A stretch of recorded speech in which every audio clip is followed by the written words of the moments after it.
Welcome to Lesson 2. What is Reiki? Reiki is one of the Buddhist offspring of Kajang, with added Shintoism influence. It was rediscovered by Mr. Yusi of Kyoto, Japan, towards the end of the 19th century. It was he who named it Reiki. Reiki is a universal life force of love. It's guidance from a higher intelligence, pulsating electricity of this universe and the solar system, our physical, mental, and emotional bodies, and the earth we live on. A method of using energy for the greater good of all. The rhythmic intelligence of the universe. Connection to the abundance of the world. A natural way to touch each other and ease their pain, stress, and struggle, or our own. The ability for one human to connect with another or themselves and ease their pain, stress, and struggle. A complementary technique that enhances any medical treatment. It doesn't take the place of Western medicine, but it is part of the whole. The key to unlock the door to vitality of like when we have lost some of that spark for ourselves. Available at any time without utilizing tools. An energy that heals the healer first and then others.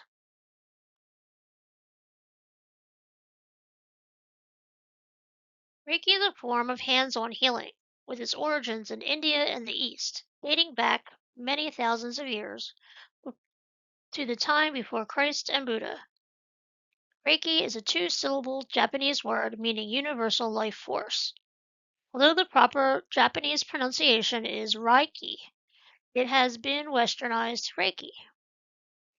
And I used to say Reiki because I took a different class and then I worked at a chiropractor and she told me I was wrong. I hadn't pronounced it Reiki, so I've been saying it that way ever since, but you can say it either way. In Japanese, the character Rei stands for Holy Spirit, mystery, gift, nature spirit, or invisible spirit. The character Ki means energy, nature, scene, talent, and feeling. Usually, Reiki is translated as universal life energy. Ki energy can be activated for the purpose of healing. When you feel healthy and full of enthusiasm, the flow of Ki energy is in your body, and it is high and unencumbered. Life seems easier to deal with, and you have a higher resistance to illness and disease. However, when your Ki energy is low, because maybe you're under stress or feeling unhappy or tired, you will be more susceptible. Well, you may be more susceptible to disease. I don't like all inclusive like will. So you may be susceptible to disease and sickness. Your attitude will be generally negative, and you'll find it difficult to deal with life challenges. You get kind of run down. You get run down. You're doing too many things, and you usually catch a cold or something better. It's usually because you're run down and you're tired. And then it's like a cycle. You're tired, makes you grumpy, which makes you more tired, which makes you more aggravated, and it's just this whole big snowball. He is the very essence of the soul. It leaves the body when a person dies. Reiki is holistic. It works on the body, mind, and spirit by stimulating a person's own natural healing abilities. The blocked emotional and physical elements that lead to illness and disease are cleared. Reiki is neither positive nor negative. It is, in fact, the highest and most profound vibration of life. Divine in origin, it allows us all to become one with all things alive in our world. And then you can see I've got a picture of all the energy bodies, and that'll be in group two, just a picture by itself. The skills and techniques associated with Reiki are simple and easy to learn. Small children and adults can equally comprehend and incorporate this ancient form of healing into their lives. Regular contact with Reiki will bring the recipient's mind, body, and spirit into balance. It will also help prevent the future creation of illness and disease. Well, it may also help create. Our thoughts create emotions, and emotions mix with thoughts to create the aura. Everything you think creates you. You and your life reflect every thought and emotion you have ever had. You are energy first, then an energy matrix, then the aura, then a physical body. You are an electrically alive system. Our repetitive thoughts and feelings eventually become dense enough to manifest into the physical body. If you stuff your emotions down, you may get an upset stomach, and then when you release things, sometimes things release, and you end up in the bathroom. So there's different things. You may say something is a pain in the neck, and all of a sudden you've got a pain in the neck. So there's different things that happen, or sayings that do that can actually cause illness or pain or something in your body. The more positive thought and energy that flows through your body, the better you will feel and the more opportunity you will have for a healthier body. Now, this is not a push for toxic positivity. And a lot of people will be like, you have to be all sunshines and rainbows and unicorns. It's crap. This is just, it's one of the things that bugs me when people are like, oh, you should never be angry, or they act like it's not a valid emotion. All emotions are valid. It is not a competition. If anybody tells you you shouldn't feel that way because such and such person has it worse, don't talk to that person anymore because they're invalidating your feelings. Your feelings are yours and you're entitled to them. Don't let anybody tell you any different. It's one of the things that irks me that I want to change in this course. Don't get me wrong, being in a good mood makes you feel good and it kind of snowballs up the other way. But if something happens, if you're angry, a boundary has been crossed. If you're upset, there's a reason for it. We'll get into emotions more in Reiki 2 and 3. In Reiki 1, I just want to cover Reiki, learning it and how to do it on yourself, how it can improve your outlook, the way you feel about yourself, things like that.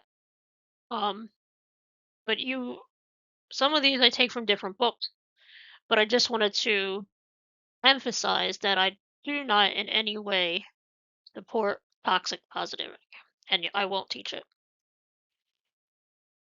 So all emotions are valid, but positive thoughts can help you feel more positive throughout the day. And that's just the way it is. If you feel good, I've made a playlist in the group. So about an hour. It's all good morning, upbeat good morning songs. Very saccharine, all different kinds of genres mixed in there. But it's a good way to start the morning if you want to pop that in. Listen to it when you get up. I'm going to have, like I said in the other slide, routines to do in the morning. Do them once on your day off. If you work and you can't do them all the time, figure out how to kind of incorporate it in there. I was flying around just doing nothing. And then I said, here I am teaching Reiki, but I'm telling people to do it and I'm not doing it. So I do it in the morning. I started incorporating the miracle morning into my routine. Instead of grabbing through my phone and doom scrolling, the first thing I do now is grab my bottle of water, get a drink, then I do my Reiki, my self Reiki. Then I either listen to a podcast or I read a book for a couple of minutes. You can journal for a couple of minutes. I haven't got that into my routine yet, but it's something I'm working on. I may do there's a couple of days a week I started exercising, so I'm doing some kind of movement. Just things to get things moving, and just the simple change of not reaching for my phone and scrolling for an hour or two and doing all this positive changes. I've been feeling really good the last, it's probably been about 3 weeks since I started it. So, which that is also what helped me decide to redo the course and add all that into it, not to police people, but just to help people build a daily practice so that they can actually incorporate what they learn into their everyday life. But after a while, you forget and you get into a bad habit of not using it. And you paid for a course. You learned a valuable thing and you use it on everybody else except yourself.